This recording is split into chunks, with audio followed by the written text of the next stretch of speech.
दीदारगंज से हम बबली कुमारी आप सभी का स्वागत करते हैं। आज की गली न्यूज में दीदारगंज और यहाँ के अतरंगी लोगों से तो आप मिल ही चुके होंगे, जैसे ये पान वाले अंकल।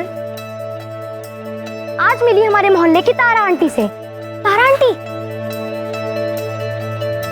और खबर ये है कि पान वाले रिंकू अंकल रोज छुपके से तारा आंटी को एक मीठा पान बना के देते हैं, और ये सूत्रों के हवाले से नहीं बल्कि बबली के हवाले से एक पक्की खबर है। देखिए उनके मुंह में अभी भी पान है, मतलब ये पक्की खबर है। सच्ची खबर से बबली ने किया बवाल, ये है बबली का कमाल। बने रहिए हमारे साथ, फिर से आएंगे करने धमाल। दीदारगंज पटना बबली कुमारी। अरे हम पटना के प्राइड है यार सी। अरे तुम लक्की हो जो तुम पे हम जान चिड़कते हैं। अच्छा सुनो, कितने बजे मिल रही है? 12 बजे रात में? अच्छा दिन में भी जमेगा हमको। अच्छा 12 बजे शार्प। अरे शार्प नहीं, शार्प मतलब पक्का वाला समय। अरे सुनो, I love you. I love you too. आरसी 12 बजे। मानसी। हेलो।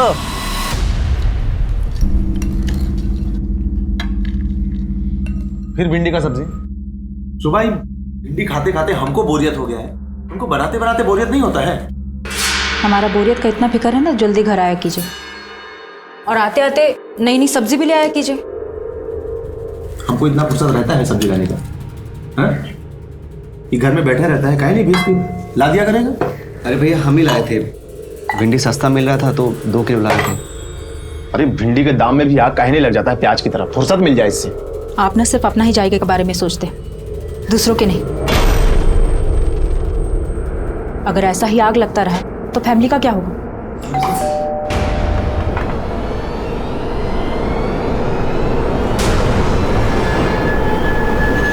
आ गई।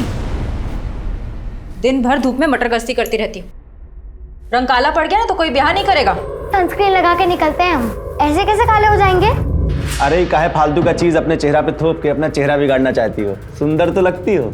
क्या खाक सुंदर दिखते हैं हम? स्कूल में सब सावनी सावनी कह के चढ़ाते हैं, वो भी सिर्फ आपकी वजह से। अगर आप भी मम्मी के जैसे गोरे होते तो हम भी गोरे होते। बहुत चिड़चिड़ करती हो। जाओ मुंह हाथ धोकर आओ और खाना खाओ।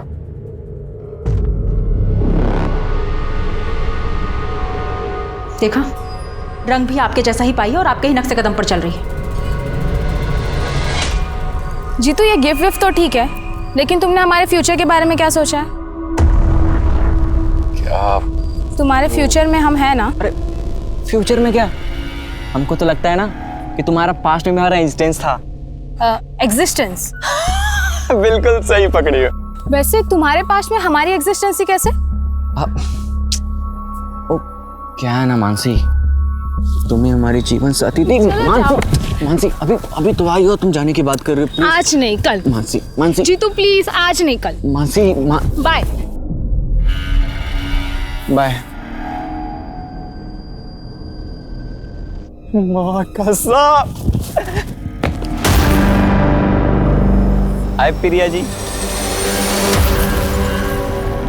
अरे प्लीज हमें छोड़ दीजिए। ऐसे कैसे जाने दें? आपसे ही तो हमारा फ्यूचर है।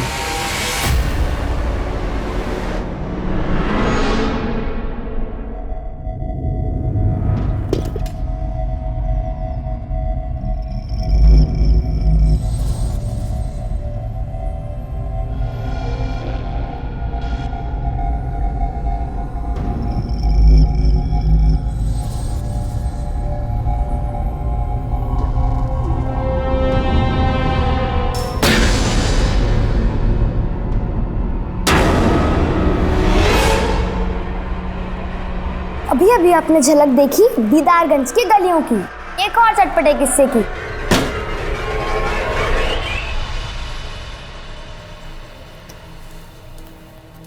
परीक्षा का फॉर्म भर दी? बहुत बढ़िया उपाय निकाली हो प्रिया काम से बचने का। मतलब दुनिया भर का सारा एग्जाम पढ़ाई सिर्फ इसको करना है और हम इस घर में सिर्फ खटते रहे। इंजीनियर तुमको थोड़ी ना बनना है बहू, उसको बनना है तो पढ़ेगी नहीं। हमको सब पता है कितना पढ़ाई चालू है इसका, हमारा मुंह मत खुलवाइए तो ही अच्छा रहेगा। बहू ये कोई तरीका है सास से बात करने का? अच्छा सारा तरीके का पाठ आप सिर्फ अपनी बहू को बांचने के लिए बचा के रखे हुए थे। अरे थोड़ा बहुत तरीका सलीका इनको भी सिखा दिए होते तो आज ये दिन नहीं देखना पड़ता आपको। आरती, काहे गड़ा हुआ मुर्दा उखाड़ती हो? रोज रोज खिचखिच करना तुमको अच्छा लगता है क्या? किचकिच नहीं चाहते हैं ना तो इससे कहिए किचन में हमारा हाथ बटाया करे। पूरे कुनबे का खाना नहीं पकाएंगे हम।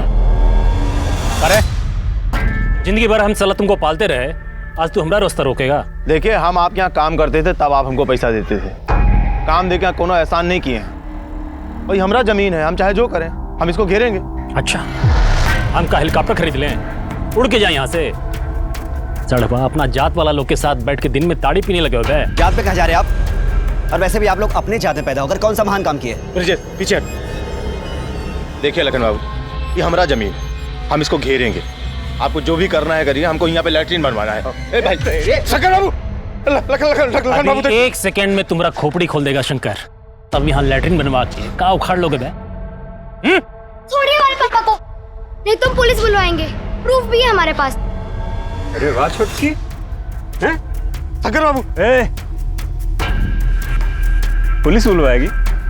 सबूत भी है तुम्हारे पास? निकाल दे तुम्हारा सबूत। लखन बाबू, जब बड़े लोग बात कर रहे हो, बच्चों को चुप रहना चाहिए। का मालूम इनका करनी का फल तुमको मिल जाए। और साला तुम लोग बड़का जमीन वाला बन रहे हो रे। पूरा खानदान को काट के यहीं जमीन में गाड़ देंगे। ये कहानी बिहार के पटना शहर में रहने वाली दो अलग अलग लड़कियों की है। दोनों उम्र के अलग अलग दौर में थी। इनमें से एक 19 वर्षीय प्रिया पटना के पश्चिमी क्षेत्र दानापुर में रहती थी और दूसरी 11 वर्षीय बबली पटना के पूर्वी क्षेत्र दीदारगंज में रहती थी। दोनों की जिंदगी अलग अलग थी, दोनों के रहन सहन का माहौल अलग अलग था, लेकिन कहीं ना कहीं दोनों अपनी किस्मत से या फिर यूं कहें कि अपनी बदकिस्मती से एक दूसरे से जुड़ी हुई थी।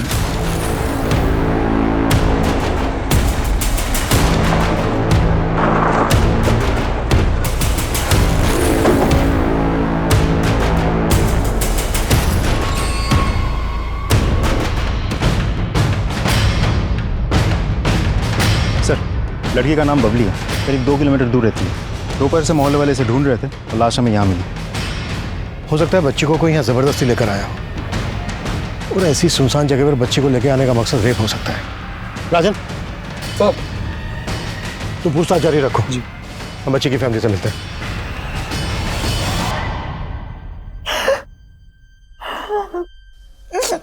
बबली वहां अकेली तो गई नहीं होगी।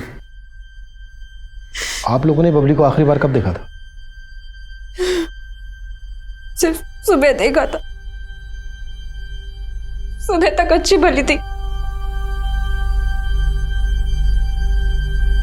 अरे वाह, इतना हीरोइन बन के कहाँ जा रही हो? हाँ, खेलने जा रहे हैं। खेलने के लिए क्या इतना? और ये क्या, तुम ये पहन के जा रही हो? पता है कितना महंगा है, कहीं गिर गया तो? चल तारो। ऐसे कैसे गिर जाएगा, हम अपने दोस्तों को दिखाएंगे। बाय, हम जा रहे हैं।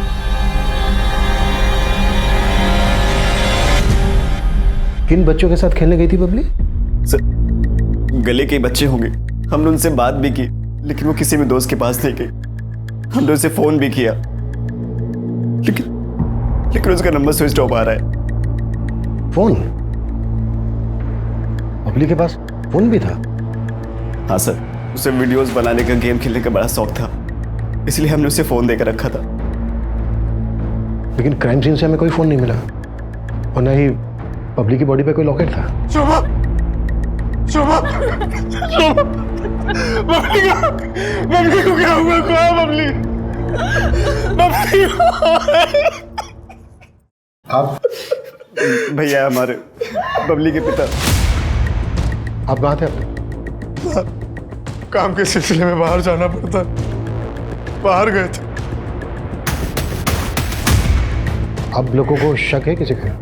नहीं साहब, हमको किसी में शक नहीं।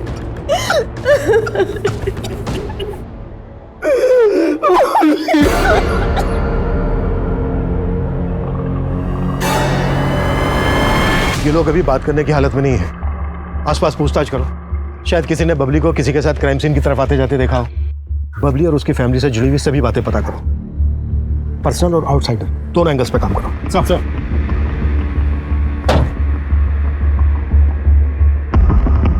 11 साल की चंचल और शरारती बबली अपने मोहल्ले में काफी लोकप्रिय थी, लेकिन उसके स्वभाव का उसकी हत्या से संबंध जोड़ने की फिलहाल कोई वजह नजर नहीं आ रही थी।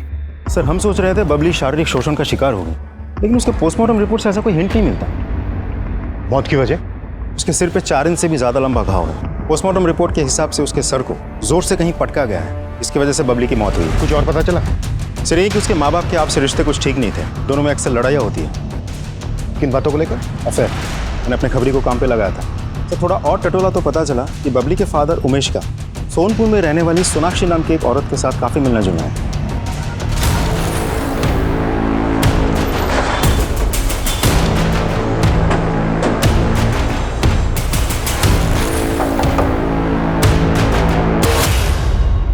सर, उमेश जी हमारे पति के साथ काम करते थे, पर 1 साल पहले ही हमारे पति की मौत हो गई और उनके जाने के बाद उमेश जी ने हमें बहुत संभाला। वो हमारे बहुत अच्छे दोस्त भी हैं। सोनाक्षी जी, हमने सुना है उमेश कहीं कहीं रात यहाँ रुकता है। आप दोनों सिर्फ दोस्त हैं या? जी, वो हमारे लिए दोस्त से बढ़कर हैं। अगर इस सब में तुम्हारा कोई हाथ नहीं है तो क्या ये सारी प्लानिंग सोनाक्षी ने की थी? सोनाक्षी को ना ही हमारी पत्नी से कोई दिक्कत थी, ना ही हमारी बेटी से। और तुम्हारी पत्नी शोभा को तो दिक्कत थी। पिछले 1 साल से तुम्हारे और शोभा के बीच में कुछ ठीक नहीं चल रहा है। हाँ साहब, लेकिन इसकी वजह सोनाक्षी नहीं थी। हमारे और शोभा के बीच में झगड़ा तो शोभा के मायके वालों की वजह से है। कैसा झगड़ा? शोभा का भाई पवन बहुत ही लालची किस्म का इंसान है साहब। अरे ऐसा कोई बात नहीं है जीजाजी, अब बात तो समझिए। जाओ तुम यहाँ से, 1 नंबर के निर्लज्ज आदमी हो। ससुर जी की संपत्ति बिकी, सारा पैसा खा के बैठ गए। उसमें आधा हिस्सा भाई का तो आधा हिस्सा बहनों का भी होता है। कौन सा हिस्सा बचा है शोभा का? हाँ, ससुर जी की संपत्ति का आधा हिस्सा तो पहले ही दहेज के रूप में यहाँ से ले गई थी। अब जो बचा कुचा है उस पे भी यहाँ खड़े बैठे हैं क्या? बड़े लालची आदमी, आप ससुराल का पैसा खाएंगे? हम लालची आदमी हैं? हम लालची आदमी हैं? आज के बाद तुम में से ना कोई भी हमारे घर में अपनी शक्ल तक मत दिखाना।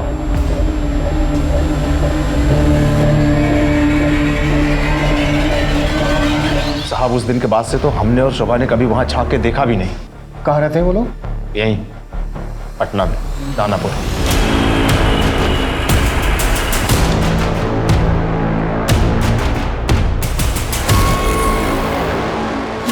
बबली का हत्या हो गया। बचो।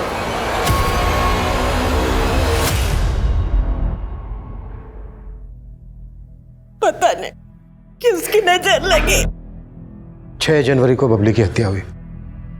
उसकी हत्या के बारे में सच में आपको कुछ नहीं मालूम? नहीं सर, उनको सच में नहीं मालूम है। उसी रोज से तो हम लोग खुद परेशानी में हैं। कैसी परेशानी? साहब, हम आपको बता देते हैं, इससे पहले कि आपको कहीं और से पता चले, हम बताते हैं कि हम किस उलझन में। जिस रोज बबली की हत्या हुई उसी दिन से हमारी छोटी बेटी प्रिया भी गायब है। लेकिन आपकी बड़ी बेटी शोभा ने तो हमें ये नहीं बताया कि आपकी बेटी प्रिया गायब है। हमने किसी को नहीं बताया। आपकी बेटी प्रिया गायब है, इसकी आपको रिपोर्ट तो लिखवानी चाहिए थी। साहब, किसी को भनक लगती कि हमारी जवान बेटी गायब है तो पता नहीं क्या क्या बातें बनती। प्रिया के गायब होने की कोई वजह? उसकी जिंदगी में कोई लड़का? नहीं साहब, ये तो नहीं जानते, लेकिन हमें इतना जरूर मालूम है कि प्रिया जहां भी गई है बिल्कुल अपनी मर्जी से गई है, क्योंकि उसके लापता होने के ठीक 1 दिन पहले लड़के वाले उसे देखने आए थे। हमको शादी नहीं करना है, हम पहले ही बता रहे। हमको इंजीनियरिंग करना है, पहले वो खत्म करेंगे। हाँ हाँ, तो करो ना, इंजीनियरिंग, डॉक्टर, साइंटिस्ट, जो मन में आए वो करो, लेकिन पहले हम लोगों के सर से उतर जाओ। देखिए, अगर आपको हमारा खाना रहना इतना ही भारी लग रहा है तो साफ साफ बता दीजिए, हम खुद से भी कमा खा सकते हैं। लेकिन ऐसे गाय बैल की तरह किसी और के साथ बांध के हमारी जिंदगी खराब मत कीजिए। पढ़ लिख के जो तुम नशा चढ़ा है ना तुम्हारे सर पे, 2 मिनट में उतार देंगे हम। जिंदगी खराब कर रहे हैं हम तुम्हारा, है? जो भाभी तुम्हारे लिए रिश्ता देखी है ना, वही तुम्हारी शादी होगी, समझ गई तुम? प्रिया शादी नहीं करना चाहती थी साहब, पहले वो पढ़ाई पूरी करना चाहती थी, इसलिए कहीं चली गई है। कहीं ऐसा तो नहीं है कि प्रिया के गायब होने की असली वजह आप लोग हमसे छुपा रहे हैं? नहीं सर, हम कुछ भी नहीं छुपा रहे। हर रोज की तरह कॉलेज जा रही हूँ बोल के निकली थी। अम्मा, हम कॉलेज जा रहे हैं। हाँ, अरे सुन तो। हाँ हाँ, याद है, आते वक्त आपका लौंग वाला पान लेते हुए आएंगे। क्या? प्रिया गायब है? जी, और वो भी उसी दिन से जिस दिन बबली की हत्या हुई थी। बबली की हत्या में प्रिया इन्वॉल्व हो सकती है क्या? नहीं सर, प्रिया तो बबली को बहुत प्यार करती थी। शोभा तुम कुछ कहो ना। हाँ सर।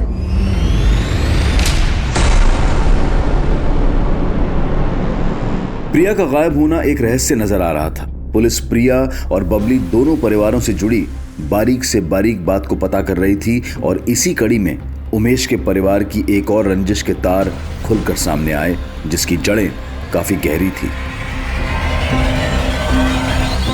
तुम लोगों का झगड़ा इस हद तक पहुंच गया था कि लखन ने इस पे बंदूक तक तान दी थी, बच्ची को धमकी दी थी। तभी भी तुम दोनों को जरा सा भी शक नहीं हुआ कि वो बबली को। साहब हम तो सोच रहे थे कि आप लोगों से सब बता दें, लेकिन आप लोग तो हम ही पे शक किए जा रहे थे, तो इसलिए हम लोग चुप रह गए। इतना छोटा झगड़ा के लिए हम मार दिए उसका बेटी को। इंस्पेक्टर साहब, पगला गया वो। बंदूक ताने तुम? इतनी सारी एफआईआर दर्ज है तुम लोगों के नाम पर, जमीन हड़पने के कई केसेस चल रहे हैं और पगला गए हैं ब्रजेश और उमेश। अरे आप ही सोचिए, अगर हम लोगों को यही सब करना होता तो हम लोग कोर्ट का रास्ता क्यों चुनते? अरे महाराज, वो गली को बंद कराने के लिए वो वकील भी हायर किए हम लोग। दिखाओ भाई डॉक्यूमेंट। गली का फैसला तो खैर कोर्ट करेगा, अगर बबली की हत्या में तुम दोनों का हाथ है ना, तो तुम दोनों की जिंदगी के सारे रास्ते मैं खुद बंद करूंगा। बिना हमें बताए शहर छोड़ के कहीं मत जाइएगा। सर, इस केस में तो एक के बाद एक गड़े मुर्दे उखड़ रहे हैं, लेकिन मुझे यह समझ में नहीं आ रहा है कि लखन और शंकर ने मिलकर अगर बबली को मारा है तो प्रिया क्यों गायब है? हो सकता है प्रिया इस केस में कैजुअलिटी हो। अगर ऐसा है तो फिर इन दोनों ने प्रिया को जिंदा नहीं छोड़ा होगा। प्रिया की स्कूटी का कुछ पता चला? अभी तक तो नहीं सर, लेकिन प्रिया के कॉल रिकॉर्ड्स मैंने चेक किए हैं, लगता नहीं कोई अफेयर होगा। इस वक्त हमारा यह पता लगाना बहुत जरूरी है कि प्रिया कहां गायब है।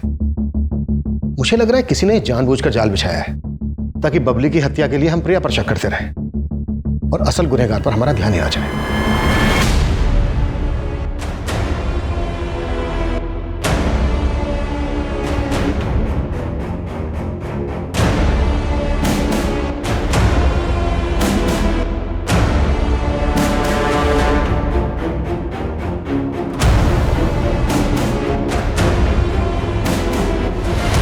सर, प्रिया के घर से जुड़ी एक इन्फॉर्मेशन पता चली है। प्रिया की भाभी आरती की प्रिया और उसके ससुराल के बाकी लोगों से बिल्कुल नहीं बनती थी, खासकर से प्रिया के साथ तो 36 का आंकड़ा था। अरे क्या 36-37 लगा के रखा है साहब? जो पूछना है साफ साफ पूछिए ना। इनका हम क्या कोई भी दुश्मन बन जाए। अरे हैं ही बड़े मक्कार लोग हमारे ये ससुराल वाले। कहना क्या चाह रही हो, जरा साफ साफ बोलो। अरे साहब, इन्होंने हमारे संग बहुत बड़ा धोखा किया है। शादी के पहले हमको बताया गया था कि पवन जी का सरकारी नौकरी है। इसी खुशी में हमारे बाबूजी ने इनको 7.5 लाख रुपए दहेज में दिया। ऊपर से हमारी माँ ने इनको TV, fridge, dining table, cooker, यहाँ तक बाल्टी भी दहेज में दिया।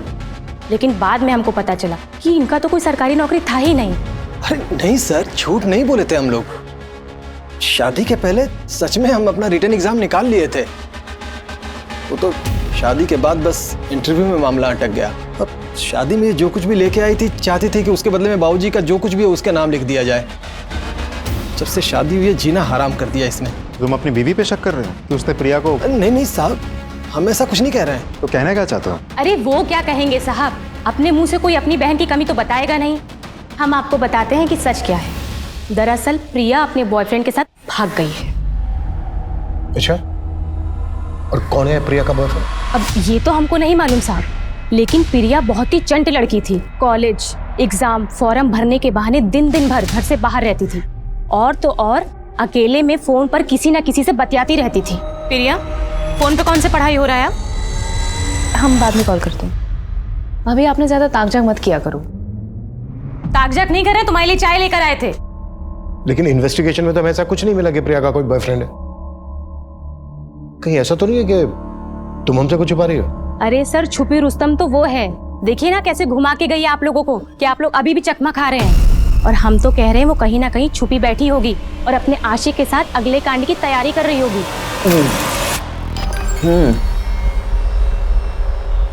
कितने बजे मिल रही हो? ठीक है, आई लव यू टू।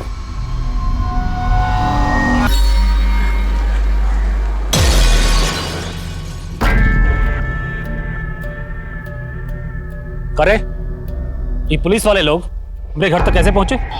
हमको क्या पता, हमने कुछ थोड़ी बताया है। एक बात याद रखना बेटा, अगर वो 4 साल पुराना गड़ा मुर्दा उखड़ा ना, तो अभी तो बेटी गई है। तुम्हारी बीवी, तुम्हारा भाई, सबको शमशान पहुंचा देंगे। ध्यान रहे। माना प्रिया की अपनी भाभी आरती के साथ बनती नहीं थी, पर उसका सोशल अकाउंट चेक करना कैसे भूल गए हम? सर मैं चेक करता हूँ। सर, मैंने प्रिया के कॉल रिकॉर्ड को फिर से खंगाले। जितेंद्र साहू नाम के एक लड़के का नंबर मिला है। इस जितेंद्र के साथ प्रिया की कुछ 1-2 बार बात हुई है। थोड़ी और इंक्वायरी की तो पता चला ये जितेंद्र साहू एक साथ कई लड़कियों के कांटेक्ट में है। एक नंबर का लफंगा है सर। हमारी नाक के नीचे एक सस्पेक्ट छुपा बैठा था, चुप कैसे हुई हमसे? अरे वे देखा हो इस मजनू को, अब ये मजनू ही बताएगा कि प्रिया कहाँ है।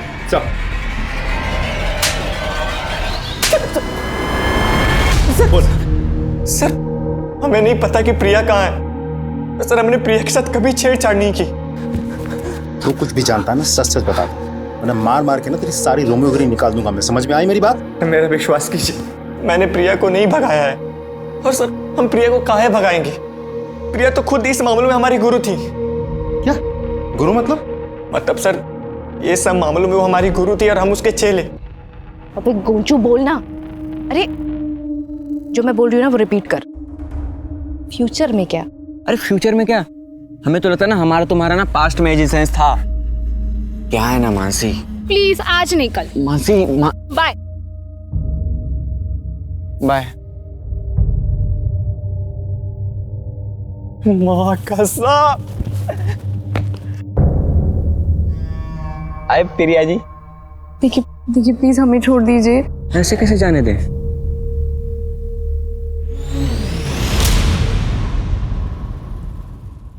एकदम चमू हो क्या तुम? पता है तुम्हारा ना हम भी कुछ नहीं कर पाएंगे।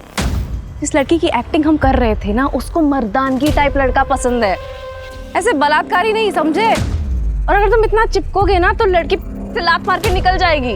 तेरी मनगढ़ंत कहानी सुनने के लिए यहाँ बैठे नहीं हैं हम। जब तक ये ना बता देना कि प्रिया कहाँ है, मार मार के इसकी सारी हीरोगिरी निकाल दो। सर मेरी बात तो सुनिए सर, ऐसा कुछ किया सर।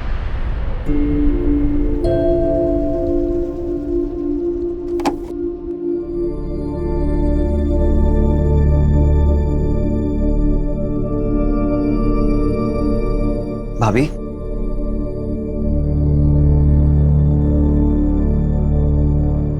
ऐसे खाना नहीं खा के खुद को तकलीफ दे के क्या फायदा?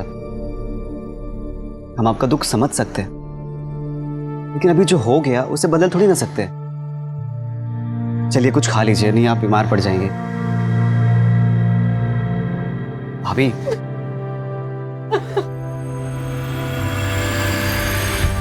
ये देखिए सर, ये प्रिया का सोशल मीडिया अकाउंट है जिसके थ्रू वो कुछ लोगों के साथ रेगुलर चैटिंग किया करती थी और इन लोगों के साथ वॉइस और वीडियो कॉल पर भी बातें किया करती थी। सर इसी वजह से हमें प्रिया के कॉल रिकॉर्ड में कुछ नहीं मिला था। क्या नाम है इनके जिनके साथ वो चैटिंग करती थी?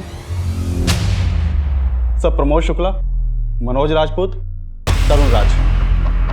सर ये जितेंद्र तो कुछ उगल ही नहीं रहा है, बोल रहे उसको पता ही नहीं प्रिया कहाँ है। जाने दो उसको, और राजन को बोलो कि नजर रखे उस पर। अपने आप पता चल जाएगा कि वो सच में कुछ नहीं जानता है या फिर झूठ बोल रहा है। तो मुलाकात करते हैं इन तीनों से।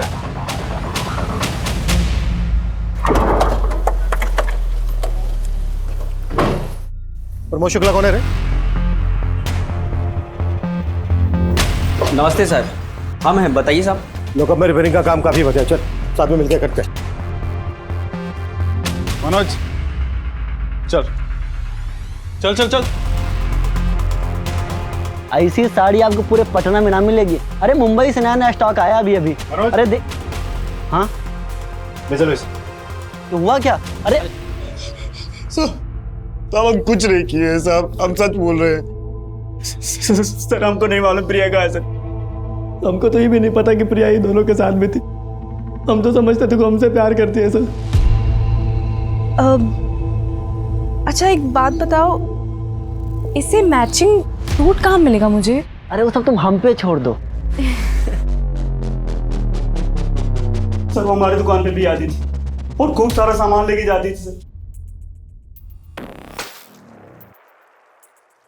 मैं रखूँ क्या ये प्लीज़? अरे रखो, दुकान तुम्हारा ही है। तो साहब वो हमसे भी ऐसे ही बात करती थी साहब। पता है प्रमोद, जब भी हम तुम्हारे साथ होते हैं ना, हमारा बस उड़ने का मन होता है। तो तुम तीनों का कहना है कि प्रिया तुम तीनों के साथ डेट कर रही थी? जी।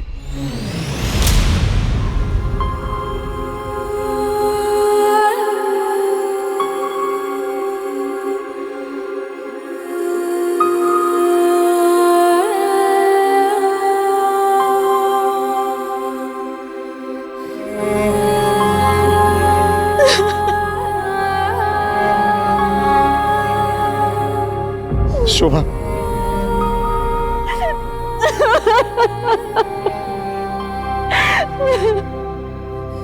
हमारी फूल सी बच्ची के साथ ऐसा कोई कैसे कर सकता है? जिसने भी किया वो मुझे करने चाहिए।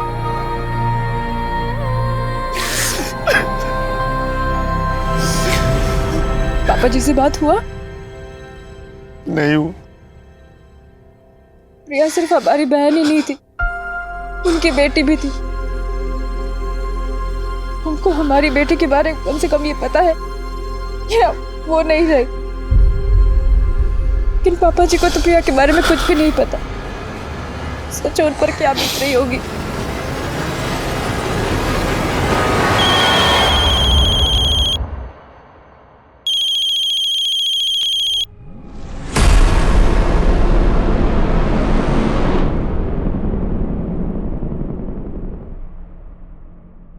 हाँ, सबको एकदम शांत रखो, अभी कुछ नहीं करना है। समय आने में भैया बताएंगे क्या करना है। ठीक है।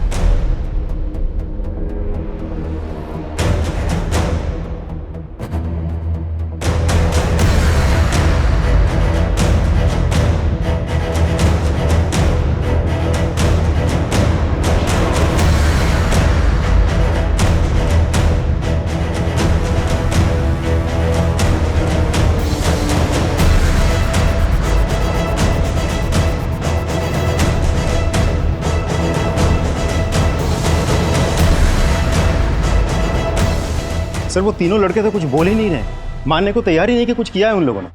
बबली की हत्या और प्रिया के गायब होने के दौरान की एक एक डिटेल चाहिए मुझे। जी सर। राजदीप सर, प्रिया की स्कूटी का कुछ पता चला? नहीं सर, जहां पर भी चोरी की गाड़ियां बेची जाती है हमने पता किया, लेकिन स्कूटी के बारे में कुछ नहीं पता चला।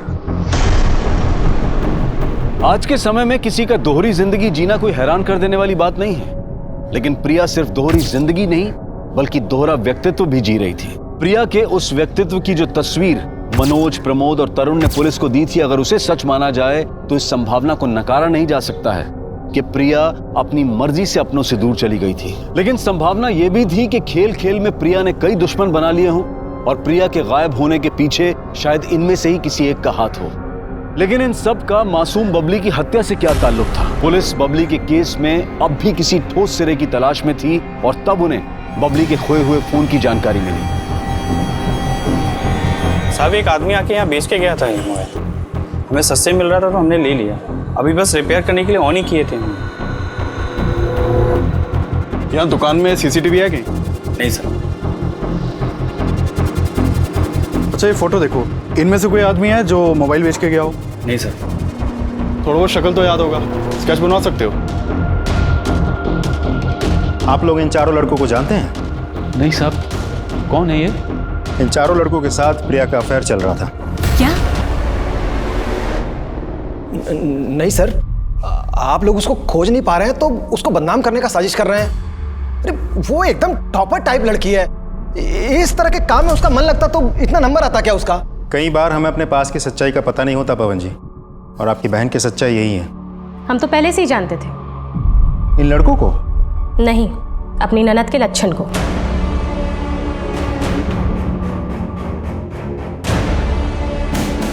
सर, मोबाइल का डेटा इस पर ट्रांसफर कर दिया। Thank you. ये देखिए सर, बबली के मोबाइल से क्या मिला है। शॉकिंग। फोन लेके आओ दोनों को। सर।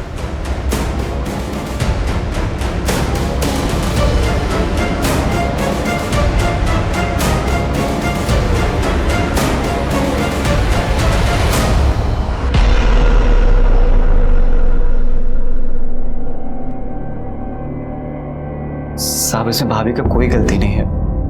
भैया भाभी को वक्त ही नहीं दे पाते थे।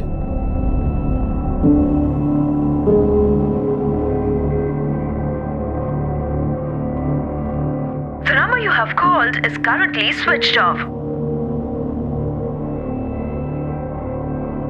भाभी, आप इतनी रात में यहां क्यों खड़ी हैं?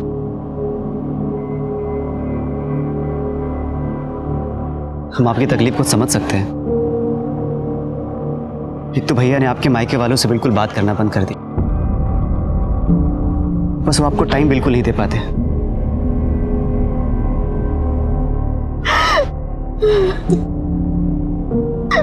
संभालिए अपने आप को।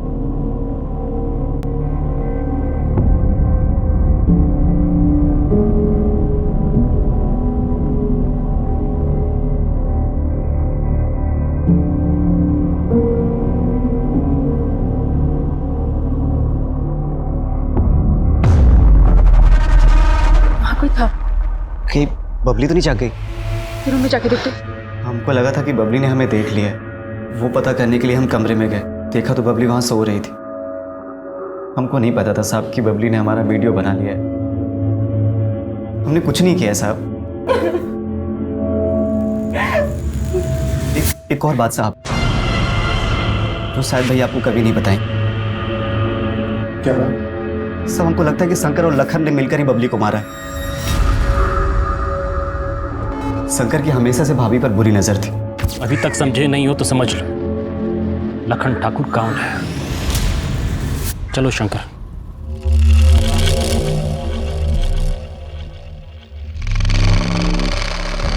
पर होली में भी वो बहुत नशे में था और उस दिन उसने भाभी के साथ जबरदस्ती की। जब तू फंस रहा है तो खुद को बचाने के लिए कोई भी कहानी बनाएगा, कुछ भी बकेगा। सर हम झूठ नहीं बोल रहे हैं, आप चाहे तो भाभी से पूछ लीजिए। अगर ये बात सच थी तो तुम लोगों ने ये बात हमसे पहले क्यों नहीं बताई? सर लखन उमेश भैया को धमकी दिया था कि अगर किसी से कुछ भी बोला तो हम सबको जान से मार देगा। बबली का मर्डर भी तुम लोगों ने किया है। अब सीधे सीधे ये बोलो प्रिया कहाँ है? साहब हम मानते हैं कि हमने 4 साल पहले शोभा के साथ गलत किया, लेकिन बबली को हमने नहीं मारा है, कसम से। ना ही उसकी मौसी को गायब करवाया है। ये जब तक सच ना उगले ना, 10 साल हो। लखन और उसका भाई अपने बयान पर कायम रहे और अब इस केस में एक ऐसा चेहरा सामने आया जिसने फिर से इस केस को उलझा दिया।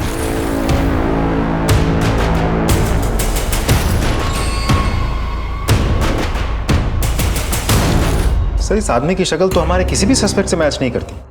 आखिर ये है कौन? हो सकता है ये वही शख्स हो जिसे बबली को मारने के लिए हायर किया गया। और अगर बबली का मोबाइल इसके पास था तो जाहिर सी बात है बबली का लॉकेट भी इसी के पास होगा। लेकिन सर इस आदमी का अगर इन तीनों के साथ कोई सर मैं इन तीनों के कॉल रिकॉर्ड्स और लोकेशन को स्टडी कर रहा था तो एक सरप्राइजिंग बात सामने आई है। प्रिया के गायब होने से 2 दिन पहले ही ये तीनों एक दूसरे के टच में आए थे। उससे पहले इन तीनों का आपस में कोई कनेक्शन नहीं था। और जिस दिन प्रिया गायब हुई और जहां हमें बबली की लाश मिली थी, ये तीनों उस दिन सेम टाइम सेम जगह पे मौजूद थे। सर बता दे, सर बता, आपको पता चल गया था सर? वो एक ही टाइम पे काफी लड़कों को घुमा रही थी। फिर हमको पता चला कि वो सिर्फ तरुण और हमें नहीं बल्कि प्रमोद को भी बेवकूफ बना रही थी। फिर क्या किया तुम तीनों ने उसके साथ?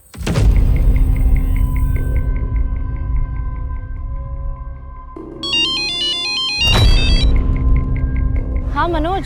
सॉरी बहुत अर्जेंट था, हम बहुत परेशान हैं यार, हमारी माँ बीमार है। सुनो हम तुमसे मिलना चाहते हैं प्लीज़, और कुछ पैसे पड़े हो तो लेते आना, शायद ज़रूरत पड़ जाए। ठीक है हम आते हैं।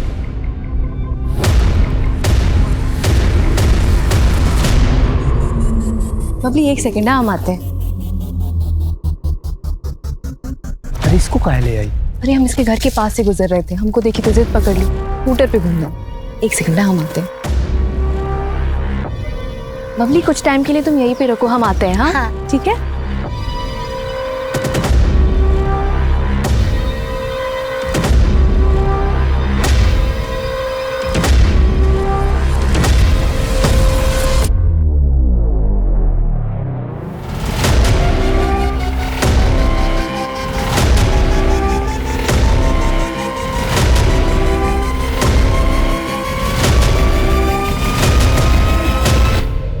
अलग अलग लड़कों के साथ मजा लेने का बहुत शौक है ना?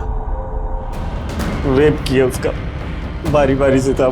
उसके बाद साहब हम लोग चले गए थे, हमने मारा नहीं किसी। इस हमानियत को तुझसे बस बोल रहा है।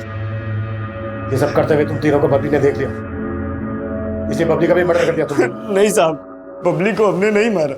नाजिब साहब, इन तीनों को क्राइम सीन पे ले जाने की तैयारी करो।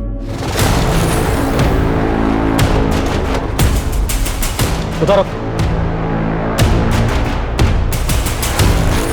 बबली की बॉडी हमें यहाँ मिली। प्रिया का रेप कहाँ किया था तुम लोगों ने? साहब,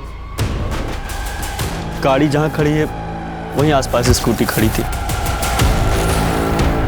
आसपास का पूरा एरिया सर्च करो, कुछ भी छूटना नहीं चाहिए। मूव।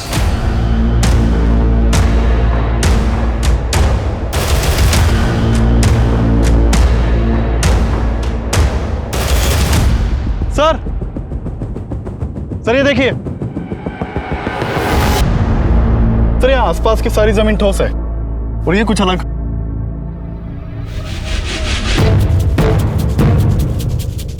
खुदवा इसको। सर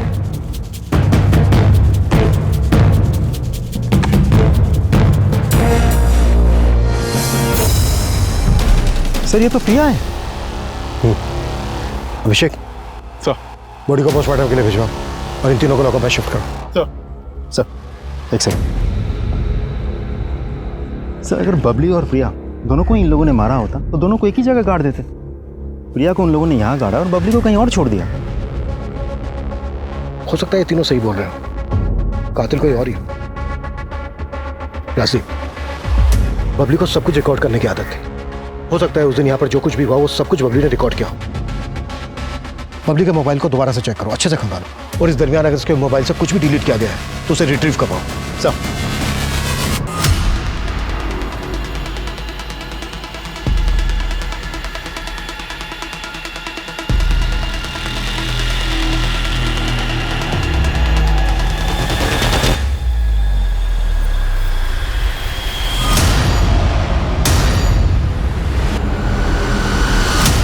और इसमें टाइम नहीं लगना चाहिए। एक सेकंड, बबली के फोन से खंडार या आसपास का फुटेज तो नहीं मिला, लेकिन कुछ और मिला है। एक सेकंड, उमेश और लखन के बीच जो झगड़ा हुआ था बबली ने वो अपने फोन में रिकॉर्ड कर लिया था, और उसी रिकॉर्डिंग में ये आदमी भी कैप्चर हुआ है जिसकी शक्ल उस आदमी से मैच करती है जिसने बबली का फोन बेचा था। ये देखिए सर।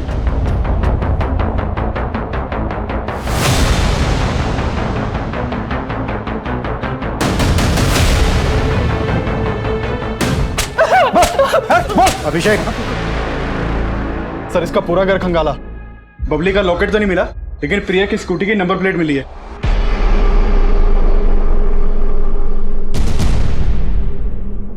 कहाँ है प्रिया की स्कूटी? साहब हमने पूरी स्कूटी खोल के उसको अलग अलग जगह बेच दिया साहब। और बबली का मोबाइल वो कहाँ से मिला था तुझे? साहब मोबाइल खंडर में पड़ा था तो हमने उठा लिया था साहब।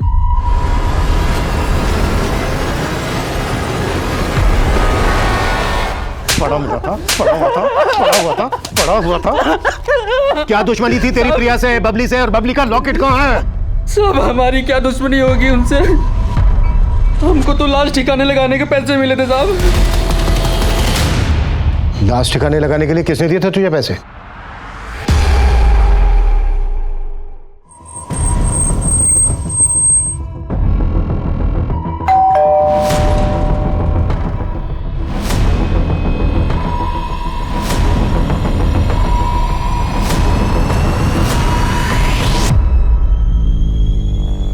बबली का ये लॉकेट तुम्हारी ही कवर से मिला है।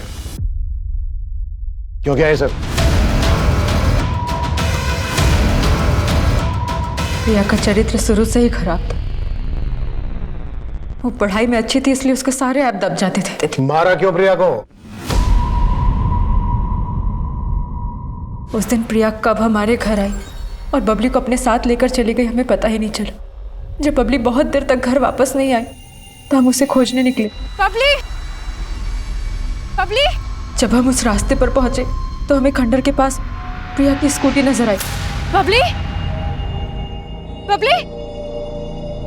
जब हम खंडर के पास गए तो वहां से बबली के रोने की आवाज आ रही थी। बबली! जब हम खंडर के अंदर जाकर देखे तो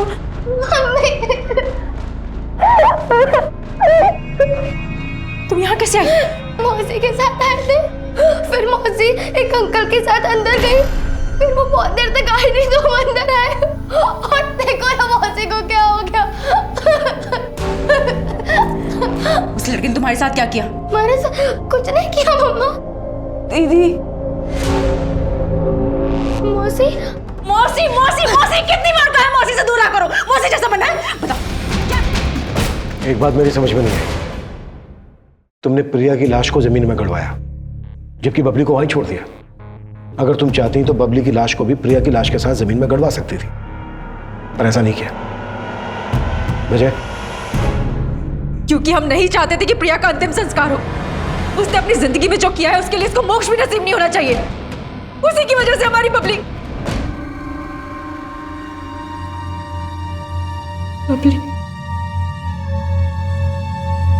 उसकी तो कोई गलती नहीं थी,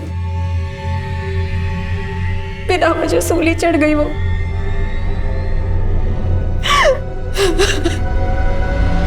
हम सब अपनी जिंदगी में कुछ ना कुछ तनाव झेल रहे होते हैं। जीते जी हमें कई कठिनाइयों का सामना करना पड़ता है, और जब इन कठिनाइयों का कोई उपाय नहीं मिलता तो ये तनाव हताशा का रूप लेने लगता है। और अगर उस हताशा को मन ही में दबा कर रखा जाए तो वो आगे चलकर किसी न किसी की जिंदगी तबाह जरूर करती है, और इस केस में भी यही हुआ। तरुण, मनोज और प्रमोद पर प्रिया के साथ बलात्कार करने, शोभा पर अपनी बेटी बबली और अपनी बहन की हत्या करने, और ज्ञानू को उसका साथ देने और सबूतों के साथ छेड़छाड़ करने के लिए दोषी पाया गया, और अब सभी अदालत से अपने फैसले का इंतजार कर रहे हैं। प्रिया के पिता आज भी अपनी बेटियों पर लगे आरोपों को मानने के लिए तैयार नहीं हैं। वहीं ब्रजेश घर छोड़कर चला गया है, और उमेश भी अपनी पत्नी को बचाने के लिए कानूनी लड़ाई लड़ रहा है, क्योंकि कहीं ना कहीं उसे भी एहसास है कि इस सब के पीछे उसकी भी गलती थी। देखते हैं हमारे आज के एपिसोड की दूसरी कहानी। नमस्कार, आदाब। मैं अनूप सोनी क्राइम पेट्रोल सतर्क के ब्लैक हेडलाइंस अध्याय के आज के एपिसोड में आप सबका स्वागत करता हूं। इंसान के जीवन में विचारों का बड़ा महत्व होता है। अच्छे विचार इंसान को प्रगति के पथ पर ले जाते हैं, और बुरे विचार पतन की गर्त में। बुरे विचार लंबे समय तक संस्कारों के रूप में हमारे मन में जगह बनाकर हमें ललचाते हैं, डराते हैं, और फिर बेवजह होते हैं जुर्म। ये बेवजह के जुर्म कुछ ही मिनटों में कई जिंदगियां बर्बाद कर देते हैं, और हाथ आता है सिर्फ पछतावा, बेवजह।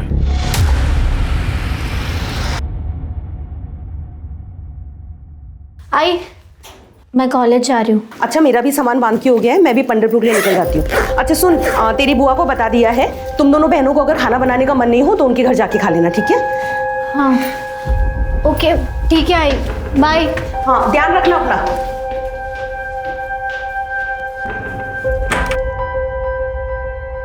मेघा, क्या हुआ? कुछ नहीं आई। तुम ये बैग लेके कहाँ जा रही हो? वो वसुधा से कुछ कपड़े लिए थे मैंने, बस वो लौटाने जा रही हूँ। मेघा सुन, एक बात बोलूं, मेरे पीठ पीछे ना दोनों बहनें झगड़ना मत। सानिका थोड़ी भावुक है ना, उसे संभाल लेना, और अगर विट्ठला का आशीर्वाद रहा तो इसी साल एक ही मंडप में दोनों का लगन हो जाएगा। अच्छा, मैं चलती हूँ वरना लेट हो जाऊंगी। हेलो अश्विनी, कहाँ हो? हाँ, भी घर से निकल रही हूँ, बस मैं बैठ के तुम्हें फोन करती हूँ, ठीक है? मैं निकलूँ नहीं तो बस छूट जाएगी। अच्छा अच्छा ठीक है, अपना ख्याल रखना। हाँ।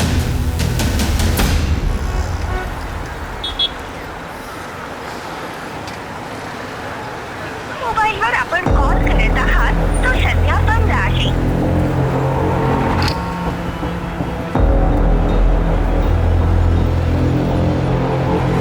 मोबाईलवर आपण कॉल करत आहात। चला मुंबई मुंबई मुंबई नाशिक या चला चलो चलो अंदर।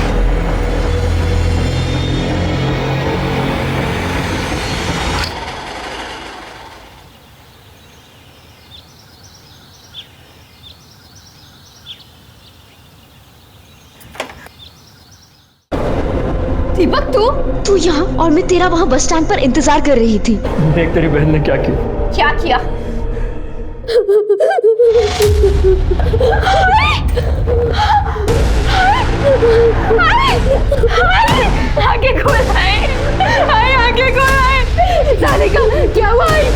अरे ये क्या बताइए, किसी ने मारा तेरी आई को?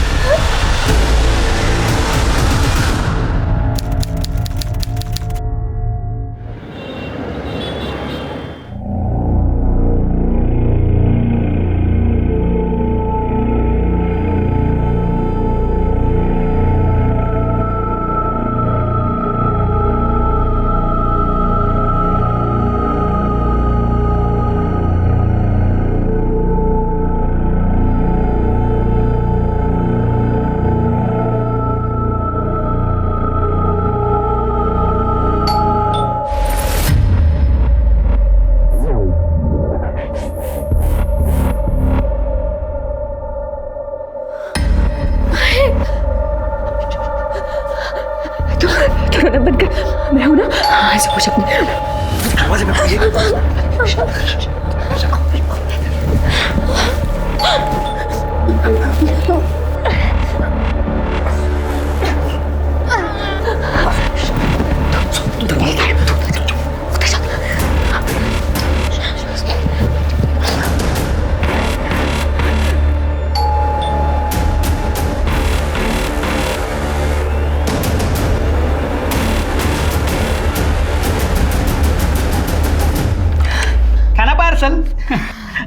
काकी नहीं है? काकी नहीं, वो तो पंडरपुर गई है। अच्छा, अपने सेठ से कहना कि मैं पैसे भिजवा दूं।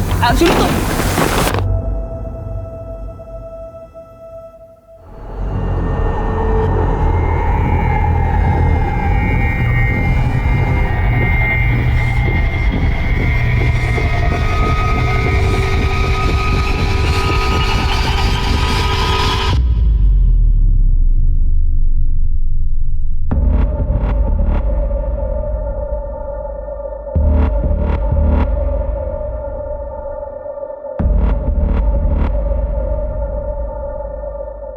मत रोना मत कर।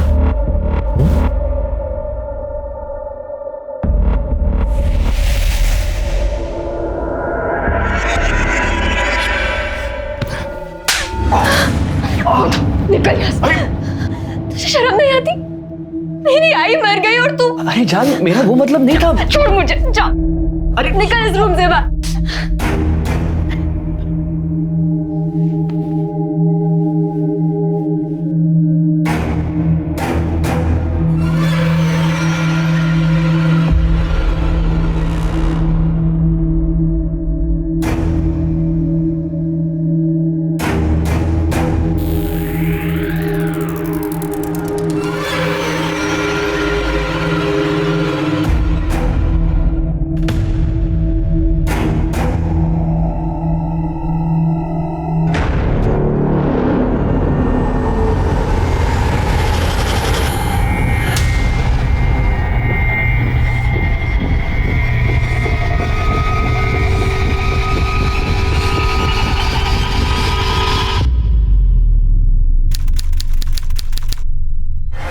एक काम करते हैं, बॉडी को काटकर उसे एसिड से गला देते हैं, किसी को कुछ समझ में नहीं आएगा।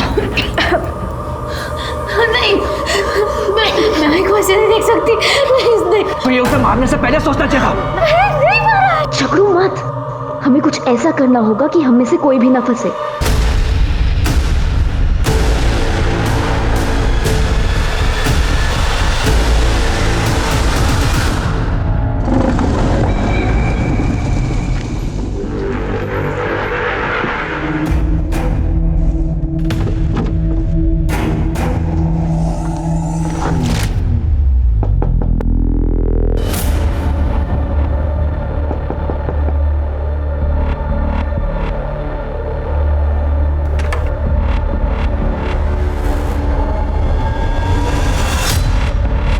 क्या बात है, तेरा चेहरा क्यों उतरा उतरा?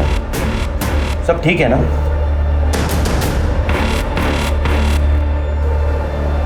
हाँ बाबा, सब ठीक है। वो क्या है ना, मेरी आंख लग गई थी। मेघा कहाँ है? ताई बुआ के घर गई है। अच्छा बाबा, मैं आपके लिए पानी लाती हूँ। हाँ, 4 दिन हो गए, तेरी ऐसे मेरी कोई बात ही नहीं हुई। जब भी फोन करता हूं बंद आता है। Hello, Panchvati police station. कहाँ?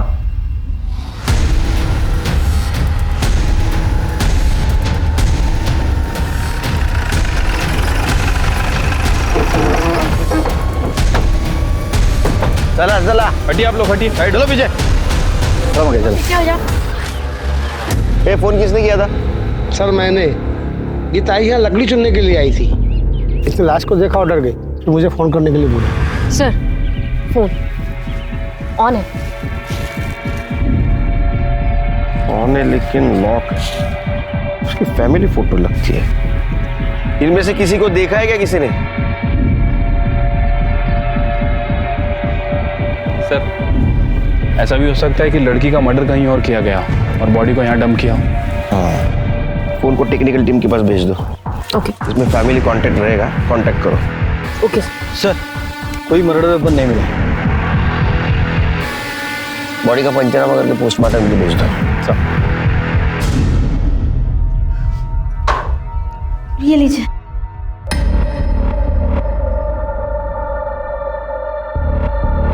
घर धोया है क्या? हाँ हाँ, धोया था। तेरी और मेघा की आई से कुछ बात हुई? हाँ हुई थी ना, वो अच्छे से।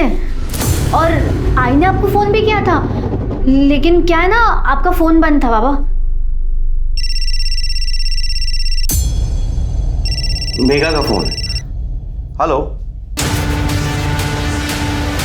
Police station.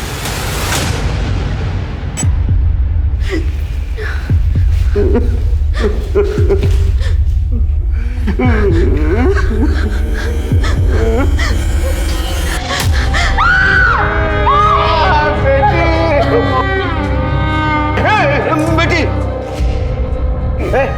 पानी लेके आ जा। पहले मां अश्विनी फाल्के का मर्डर और फिर बड़ी बहन मेघा फाल्के का मर्डर। सानिका या तो अचानक से उठे रिश्तों और जज्बात के ज्वार भाटा को सहन नहीं कर पाई, या फिर वो बखूबी एक बहरूपी की तरह से नाटक कर रही थी। कहीं ऐसा तो नहीं था कि अपनी मां का मर्डर करने के बाद सानिका ने अपने इस राज को जानने वाली बहन मेघा फाल्के का भी मर्डर कर दिया। इन दोनों मर्डर्स में दीपक दातार का क्या रोल था? क्या दीपक सानिका और मेघा दोनों के साथ टू टाइमिंग कर रहा था? और ऐसे में क्या ये लव ट्रायंगल ही इन दोनों मर्डर्स का कारण था? अब कैसी तबीयत तुम्हारी? ठीक है। तुम्हारी ताई सवेरे कितने बजे घर से बाहर निकली थी? करीब 10 बजे। सुबह सुबह बुआ का कॉल भी आया था। अच्छा सुन, आज ना मैंने तुम लोगों के लिए पूरन पोली बनाई है, जल्दी घर आ जाओ नाश्ते के लिए। और सुन, अकेले मत आना, आते वक्त सानिका को भी साथ ले आना। ठीक है बुआ, आते हैं हम। चल सानिका, तैयार हो जा। तुम जाकर आओ ना, वो मेरी तबीयत ठीक नहीं है। Please please. ताई फिर बुआ के घर चली गई। इतनी देर तक तुम्हारी ताई घर पे नहीं आई, तुम्हें चिंता नहीं हुई उसकी? सर मेरी तबीयत खराब थी, आंख लग गई थी। फिर जब 4 बजे बाबा आए तब आंख खुली।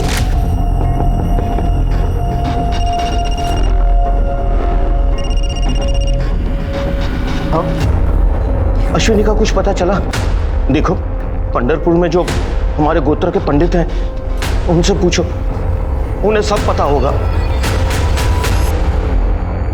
अश्विनी कौन? मेरी पत्नी 4 दिन पहले पंढरपुर गई है, अभी तक नहीं लौटी। उसका फोन भी नहीं लग रहा। उसे तो पता ही नहीं कि मेघा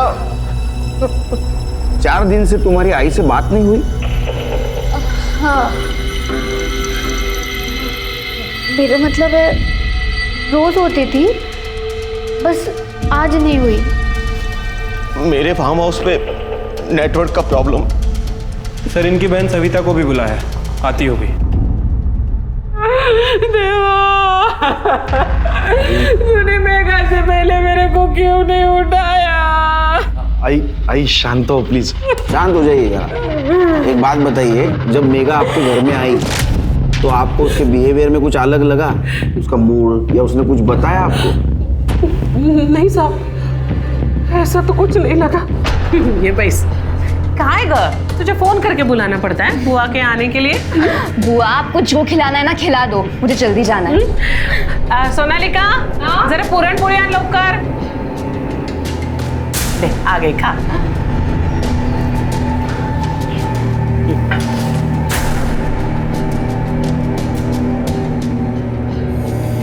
हळू धीरे खा जरा।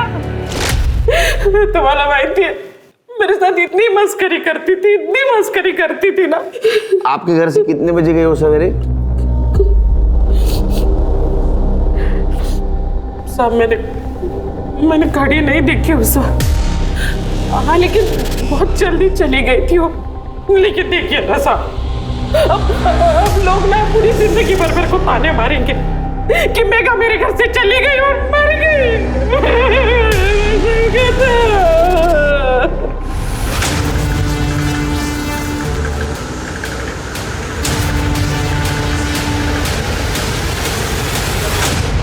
फिर के ये बुआ जैसे इंसान है ना, अपनी बातों को अपने हिसाब से तोड़ मरोड़ कर बोलते हैं। इसके कॉल डिटेल्स निकालो और इसकी बस्ती में पूछताछ करो। और ये सानिका, ये मुझे गड़बड़ लग रही है, कुछ छुपा रही है हमसे।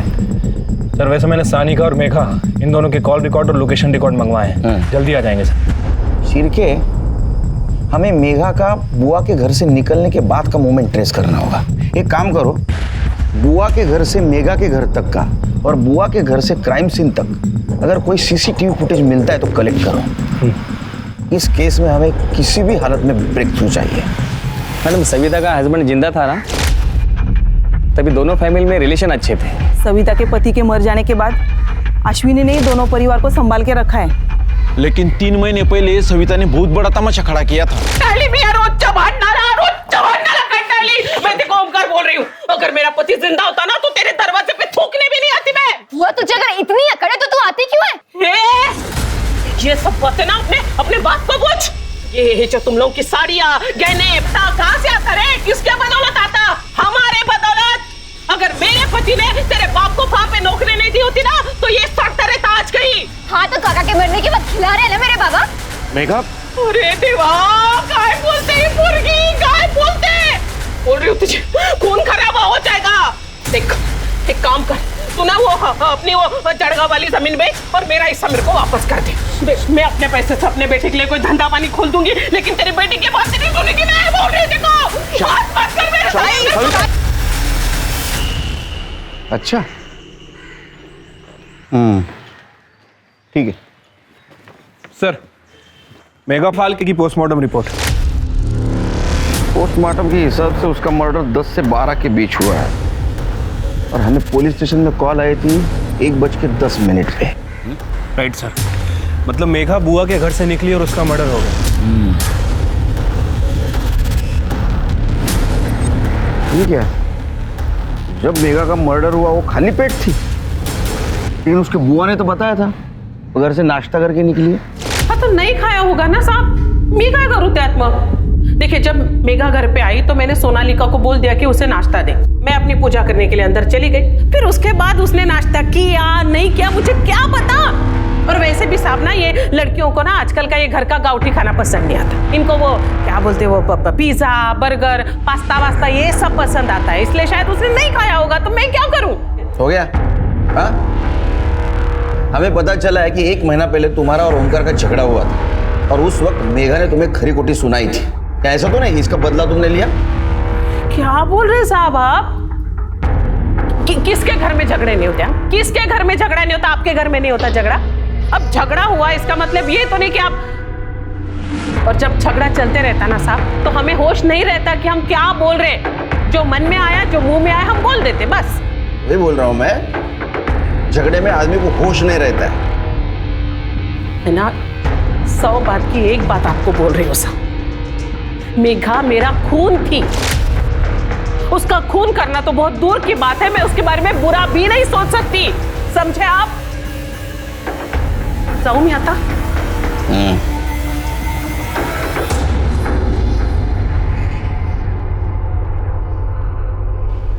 गिरगिट देखा है कभी?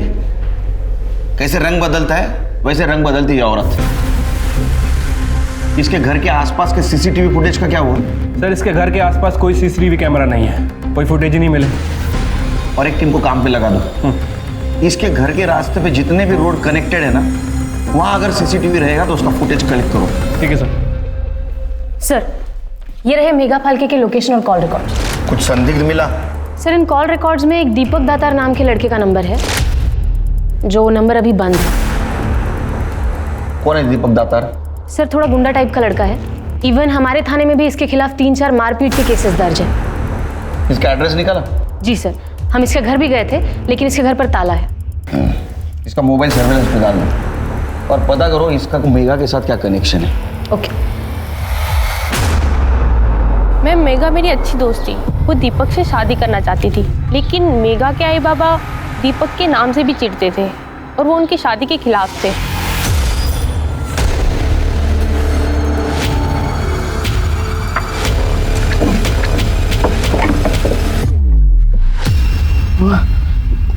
ये गहने कहाँ गए? सानिका! सानिका ऊपर आओ! क्या हुआ बाबा? ये आई के गहने कहाँ गए? बाबा मुझे नहीं मालूम। मुझे तो कुछ समझ में ही नहीं आ रहा। मेरी बेटी का मर्डर हो गया, घर के लॉकर से पुश्तैनी ने गहने गायब हो चुके और मेरी पत्नी की कुछ खोज खबर ही नहीं मिल रही है। अब एक काम कीजिए, आपकी पत्नी का फोटो और गहनों की डिटेल्स दे दीजिए, हम उन्हें जल्द से जल्द ढूंढने की कोशिश करेंगे।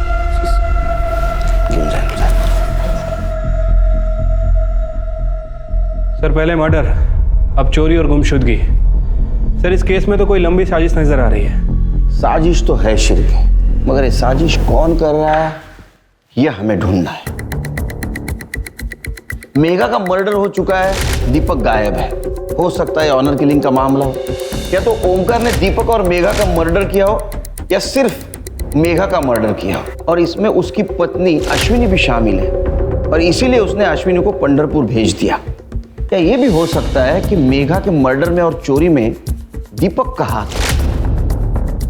सिर्फ एक काम करो कि दीपक की तलाश जारी रखो और इसके मोबाइल लोकेशन और कॉल डिटेल्स निकलवाओ और ओमकार और अश्विनी इनकी भी सीडीआर रिपोर्ट निकलवाओ। पंढरपुर पुलिस स्टेशन में कांटेक्ट करके अश्विनी का पता लगा और अपने खबरों को अलर्ट कर दो और गहनों की तलाश शुरू कर दो। ठीक है सर।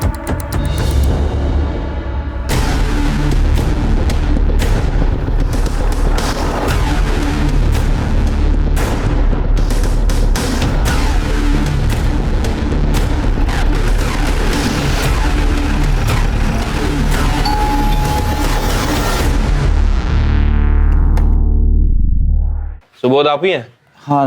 राहुल गोलटकर ने आपसे गैरेज खरीदा था? हाँ। कितने रुपए में? 5 लाख में, लेकिन उसने अभी तक पैसे नहीं दिए। उसने गहने गिरवी रखे हैं। तो गहने गिरवी रखे हैं? जी। गहने हैं घर में? जी। दिखाइए।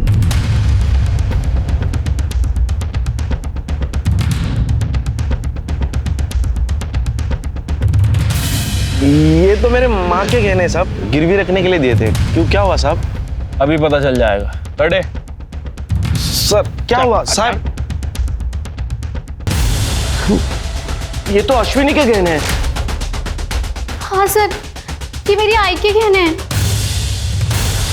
सर तेरी माँ को पहले से मेघा पे गुस्सा था और तेरे को भी धंधे के लिए पैसे चाहिए थे, इसलिए तूने एक तीर में 2 शिकार कर दिए। नहीं सर, मैंने कुछ नहीं किया सर, ये सब झूठ है सर। झूठे बोल रहा है? झूठ है? झूठ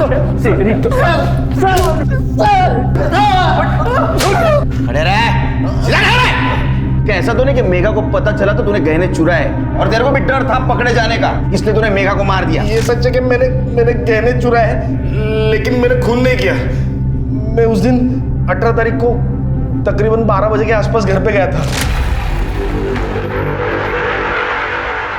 मेरे पास ना घर की चाबी होती थी, मुझे पता था घर पे कोई नहीं है। मामा महाबलेश्वर गए, मामी पंढरपुर गई थी और सानिका और मेघा कॉलेज गई थी। मैंने सिर्फ गहने चुराए और गिरवी रखे। जब मामा ने तुझे और भरोसा ने चाबी दिली होती और तू उसके घर में घुस के तिजोरी से गहने उड़ा लेगा, हाँ? और बोलता है चोरी नहीं किए? इसको मारो और इससे मेघा के मर्डर का सच उगलवाओ। मैंने खून नहीं किया साहब, मैंने खून नहीं। राहुल को मेंटली और फिजिकली तोड़ा, लेकिन फिर भी राहुल ने मेघा का मर्डर नहीं कबूला। नासिक पुलिस के कहने पर पंढरपुर पुलिस ने अश्विनी को ढूंढने की बहुत कोशिश की, लेकिन कुछ पता नहीं चला। मेघा का बॉयफ्रेंड दीपक दातार अब तक फरार था और इन सारी गतिविधियों के बीच में सानिका ने चुप्पी साध दी थी। लेकिन सच और जुर्म छुपाए नहीं छुपते। जब जिंदा लोग अपने मुंह पर ताला लगा लेते हैं तो लाश खुद अपने लिए इंसाफ की दुआ करती है। सर, बॉडी इस बेडशीट में लिपटी हुई थी और पूरी तरह से डिकम्पोज्ड हो गई है। आसपास सर्च किया, कोई वेपन वगैरह नहीं मिला है। घरची चादर आहे. गाड़ी देऊन बसवा. इनके घर की बेडशीट, मतलब मर्डर घर में ही हुआ है। बाद में बेडशीट में लपेट कर यहाँ लाश को फेंक दिया गया। सर, ऐसा भी तो हो सकता है कि मर्डर कहीं और किया गया और घर वालों को फंसाने के लिए घर की बेडशीट यूज की गई, क्योंकि सर घर से गहने चोरी हुए हैं। बेडशीट चुराना कोई बड़ी बात नहीं है। लेकिन चोरी भी तो हुई है, मर्डर की वजह चोरी भी हो सकती है। तो एक बात समझ में नहीं आ रही, ये औरत पंढरपुर जा रही थी तो इसका मर्डर नासिक में कैसे किया? एक काम करो, ओमकार से इसका मोबाइल नंबर ले लो और लोकेशन और कॉल डिटेल्स निकालो, बॉडी को पोस्टमार्टम के लिए भेज दो।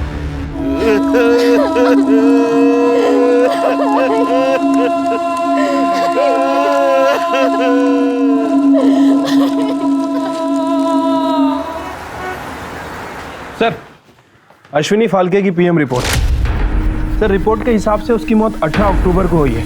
गला दबाकर मारा गया और सर के पीछे चोट का निशान है। डॉक्टर का कहना है कि जमीन पर गिरने की वजह से आए हैं। सर, ये अश्विनी के नाखून में किसी के स्किन के ट्रेसेस भी मिले हैं। कातिल भी हो सकते हैं, स्ट्रगल के वक्त आए होंगे। लेकिन सर, अजीब बात है कि किसी ने पुलिस कंप्लेंट ही नहीं की। सबको यही लग रहा था कि वो पंढरपुर में है। एक काम करो सिरकी, पंढरपुर जाने वाले हर बस में अश्विनी फाल्के के बारे में पूछताछ करो। ठीक है सर।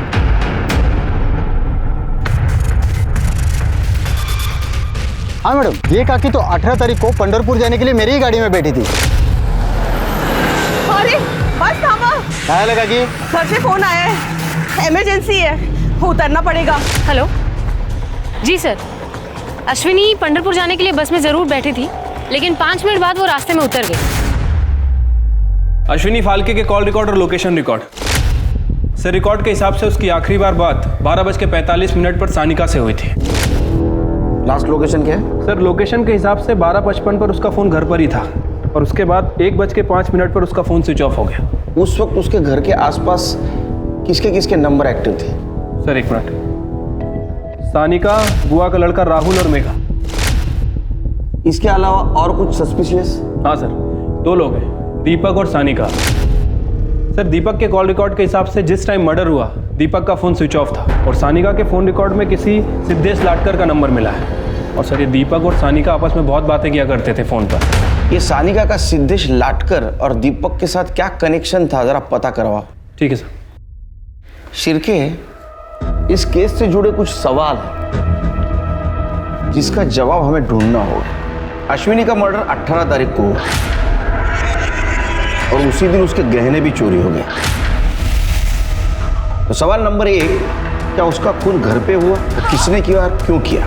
सवाल नंबर 2, अश्विनी पंढरपुर के लिए निकली लेकिन कुछ इमरजेंसी बताकर आधे रास्ते में बस से उतर गई और घर आ गई। क्या थी वो इमरजेंसी?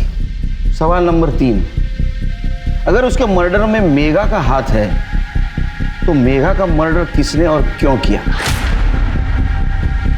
मेघा और सानिका झूठ क्यों बोल रहे थे कि उनकी बात मां से होती थी? एक और बात, अश्विनी और ओमकार दीपक की शादी मेघा से नहीं होने देना चाहते थे, तो क्या ऐसा तो नहीं कि दीपक ने अश्विनी को मार दिया और ये बात मेघा को पता चली तो उसने मेघा को भी मार दिया? दीपक के घर की तलाशी लेनी होगी शिरकी। ठीक है सर। और एक काम करो, फॉरेंसिक से कहो यूवी लाइट्स अरेंज करें, हमें ओमकार के घर की भी तलाशी लेनी है।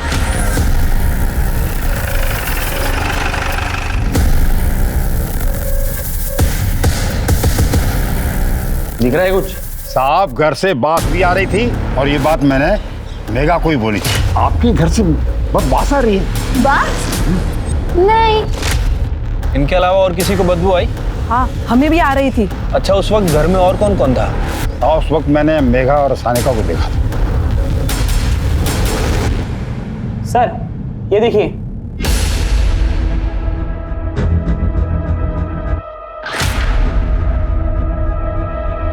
सर यहाँ भी है,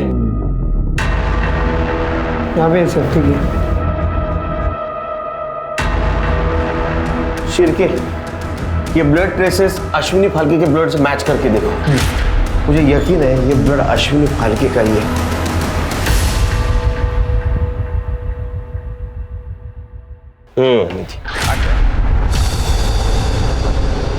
उनके ट्रेसेस मिले हमें, और तुम और तुम्हारी बहन मेघा भी घर पे ही थे, ये भी पता चला है मोबाइल लोकेशन से। तुम तो कहती थी तुम्हारी माँ के साथ बात हो रही है, उसके बाद में मेघा का भी मर्डर हो गया, तुम चुप रही, किसी से कुछ नहीं कहा। क्यों? सानिका, सानिका तुम बोलते क्यों नहीं?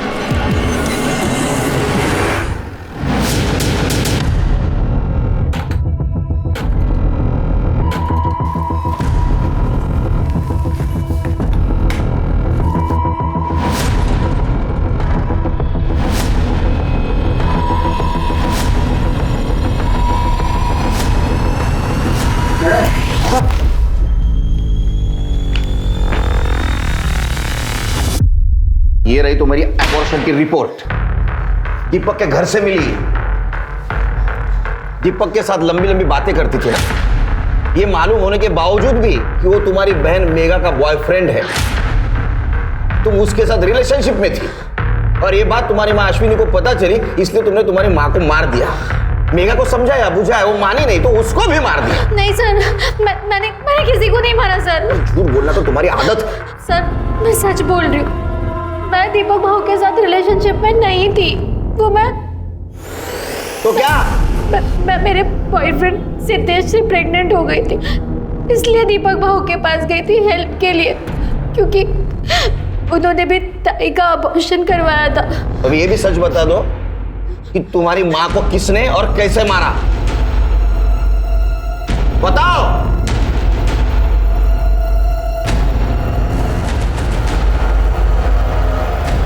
मेघा ताई ने। 18 तारीख को क्या हुआ था, डिटेल में बताओ। 18 तारीख को आई के घर से निकलने से पहले ताई अपना सामान लेकर मुंबई जाने वाली बस स्टैंड के लिए निकल गई, और फिर बस स्टैंड पे जाके ताई ने मुझे कॉल भी किया। तब मैं सिद्धेश के साथ कॉलेज में थी। एक मिनट। हेलो, हाँ ताई। सानिका, मैं दीपक के साथ हमेशा हमेशा के लिए घर छोड़कर जा रही हूँ। ताई, लेकिन क्यों? देख, पापा मेरी शादी दीपक से नहीं होने देंगे, इसके अलावा मेरे पास और कोई चारा नहीं है। हाँ बोल सानिका। ताई दीपक भाऊ के साथ शादी करने के लिए घर छोड़कर जा रही है। क्या? मैं अभी आ रही हूँ घर, अभी आ रही हूँ। ताई, मेरी आई से बात हो गई है, वो घर वापस आ रही है, तू भी आ जा। आई बाबा के साथ तेरी और दीपक के बारे में बात करने वाली है, वो तेरी शादी करवा देंगे, तू घर आ जा। थोड़ी देर बाद सिद्धेश ने मुझे घर छोड़ दिया। घर गई और मैंने देखा कि ताई ने आई को मार दिया था। ताई तूने क्या किया? मेघा, दीपक भाऊ ताई को ढूंढते ढूंढते घर पहुंच गए। ये क्या हुआ? मेघा, ये क्या किया तूने? सानिका, दीपक प्लीज मुझे बचा लो। तुम दोनों को मेरी कसम, किसी को कुछ मत कहना। ये बात तुमने हमें पहले क्यों नहीं बताई? सर, ताई ने कसम दी थी, इसलिए मैं चुप थी। तो तुम्हारी माँ ने, तो तुम्हारी आई और तुम्हारी ताई तुमसे पहले घर पहुंची थी, और कॉल रिकॉर्ड के हिसाब से पहले तुम्हारी माँ, उसके बाद में तुम, और उसके बाद में तुम्हारी बहन मेघा घर पे पहुंची। नहीं सर, मैं सच बोल रही हूँ। तो अब सच सच ये भी बता दो कि तुम्हारे आई के बॉडी को किसने और कैसे ठिकाने लगा है। सर मुझे नहीं मालूम, वो बास के कारण मेरी तबीयत बहुत खराब हो गई थी। तुम्हारी तबीयत तो तब खराब होगी जब तुम्हारे माँ के नाखूनों में मिले हुए स्किन टिश्यूज का डीएनए रिपोर्ट आ जाएगा, तब पता चलेगा कातिल कौन है। इसका डीएनए टेस्ट कराओ। सर मैंने कुछ नहीं किया। तोते की तरह रटा रटा बात कर रही है, पता नहीं किसको बचा रही है। सर सिद्धेश ने एक्सेप्ट किया है कि उसने सानिका को प्रेग्नेंट किया था। सर, मेघा ने 21 तारीख की रात को एक अननोन नंबर पर फोन किया था, और वो फोन नंबर दीपक दातार के कॉल रिकॉर्ड्स में भी है। ये किसका नंबर है? सर ये नंबर रूमी गैराज के ओनर का है। हमने उसका गैराज चेक किया, वो गायब है और उसका फ़ोन भी बंद है। शिरके क्या ऐसा तो नहीं इस रोमी की मदद से लाश को ठिकाने लगाया गया? एक काम करो शिरके, गैरेज की सब गाड़ियां चेक करो, कोई संदिग्ध गाड़ी दिखे तो उसको फॉरेंसिक के लिए भेज दो। सर ये देखिए ये गाड़ी, इस गाड़ी में दीपक उस तरफ जाता हुआ नजर आ रहा है जहां में अश्विनी की लाश मिली। शिरके हमारे और खबरियों को अलर्ट कर दो, मुझे किसी भी हालत में दीपक और रोमी गैरेज वाला चाहिए। लेकिन सर रोमी के गैरेज में तो इस कलर की गाड़ी है ही नहीं। रोमी की गैरेज में जितनी भी अभी कलर की हुई गाड़ी है ना, उसके सबके इंटीरियर चेक कर। मुझे यकीन है इसने हमें गुमराह करने के लिए कोई गाड़ी बेची होगी या गाड़ी को नया कलर दिया होगा। ठीक है सर। रूमी के गैराज में पुलिस ने हर गाड़ी की बारीकी से जांच की और आखिरकार उस गाड़ी की पहचान हो गई जिसमें अश्विनी की लाश को ठिकाने लगाया गया था। खबरी नेटवर्क की मदद से रूमी का पता चल गया और उसने ये कबूल किया कि दीपक ने कॉल करके लाश ठिकाने लगाने के लिए गाड़ी मांगी थी। पुलिस को अब दीपक की तलाश थी। ऐसे में पुलिस के पास अब भी वही सवाल थे, मेघा और अश्विनी की हत्या किसने की थी और इस सब में सानिका फाल्के की क्या भूमिका थी। और इसी बीच पुलिस को पता चला कि दीपक अपने एक दूर के रिश्तेदार के घर में छुपा हुआ है। क्यों मारा? कुछ नहीं किया सर ये दीपक तो कुछ बोल ही नहीं रहा है।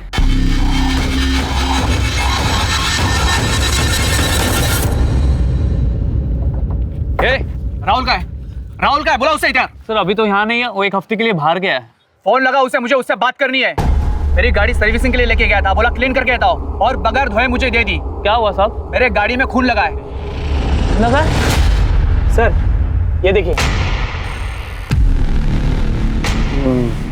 इसे बाहर निकालो और लैब ले जाके टेस्ट करो। जिस गाड़ी की मदद से तुमने मेघा के बॉडी को ठिकाने लगाया वो गाड़ी मिल चुकी है, उसमें मेघा के ब्लड के ट्रेसेस भी मिले। अब सच सच बताओ मेघा को क्यों और कैसे मारा? हाय सांगू साहब, मेघा गलती से मर गई बेचारी। 22 तारीख को मेरे यहाँ नाश्ता करने आई थी वो। हेलो।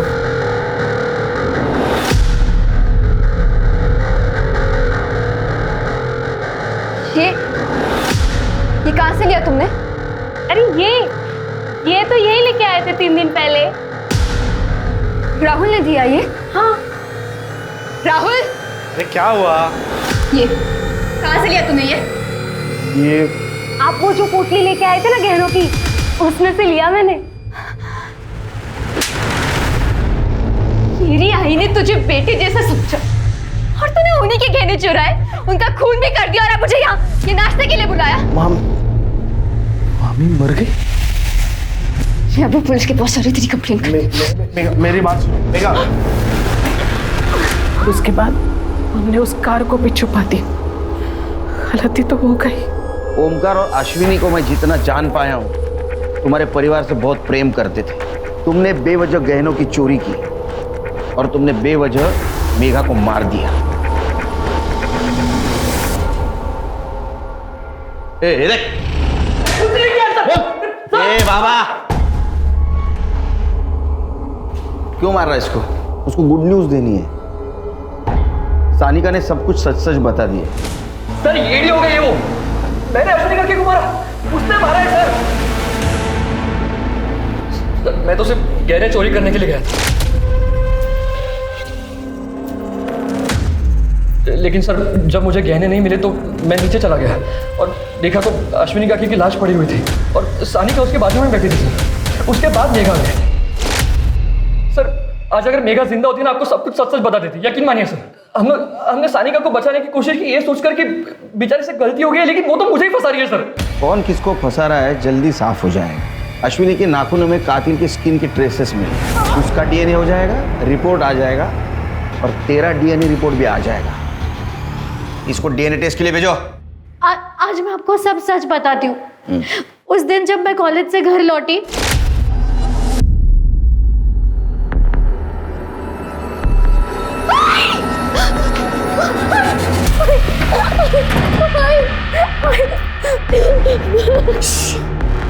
ये मर्डर तूने किया है, समझ रही है ना? दीपक तू? देख तेरी बहन ने क्या किया।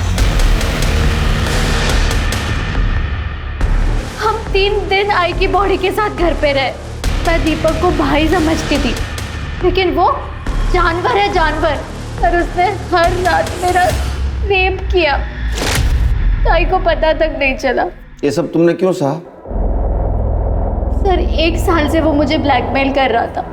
अबॉर्शन करवाने के बाद एक दिन उसने मुझे घर बुलाया। अगर आप नहीं होते तो मेरा अबॉर्शन नहीं हो पाता। थैंक यू भाऊ। अरे सब भाव मत बोला करना, अच्छा नहीं लगता ना। मतलब मेरा दिल आ गया है तेरे पे।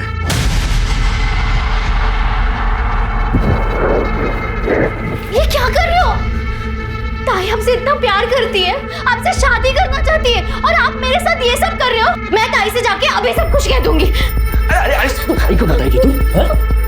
एक काम कर, क्या पता फिर मैं भी दुनिया को बता देता हूँ कि तेरा अबॉर्शन हुआ है।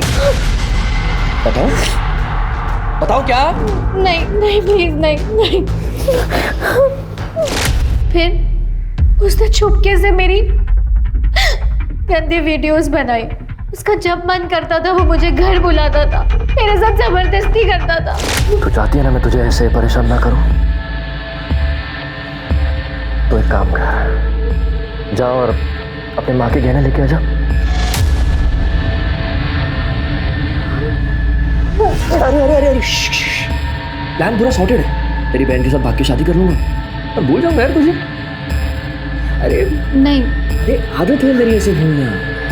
मैं चोरी नहीं करूंगी। तुम्हारे इस कहानी पर भरोसा कैसे करें?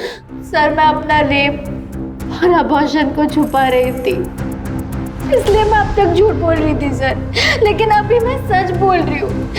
दीपक के पास मेरी गंदी गंदी वीडियोस है।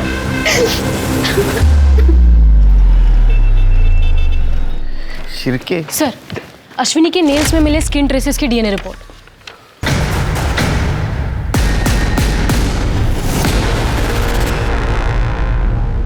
देख उतर।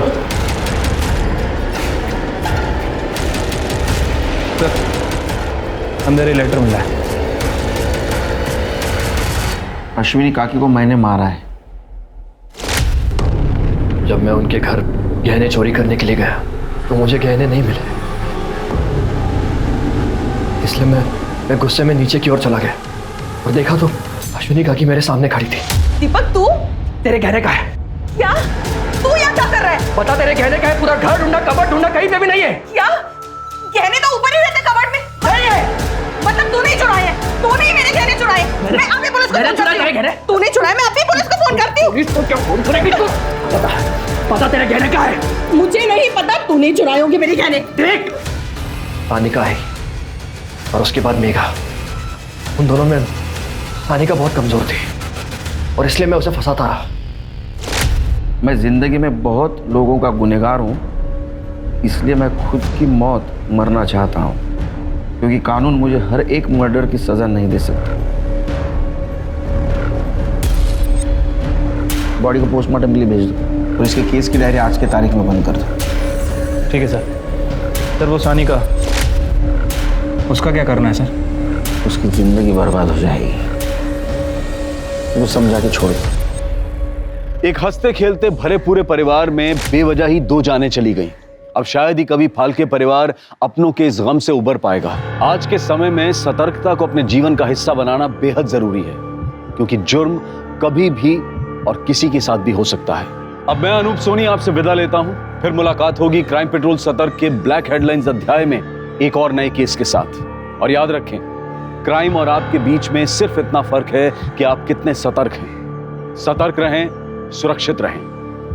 जय हिंद। क्राइम पेट्रोल्स के और भी दिलचस्प कहानी देखने के लिए हमारे चैनल को सब्सक्राइब करें और बेल आइकॉन दबाना न भूलें।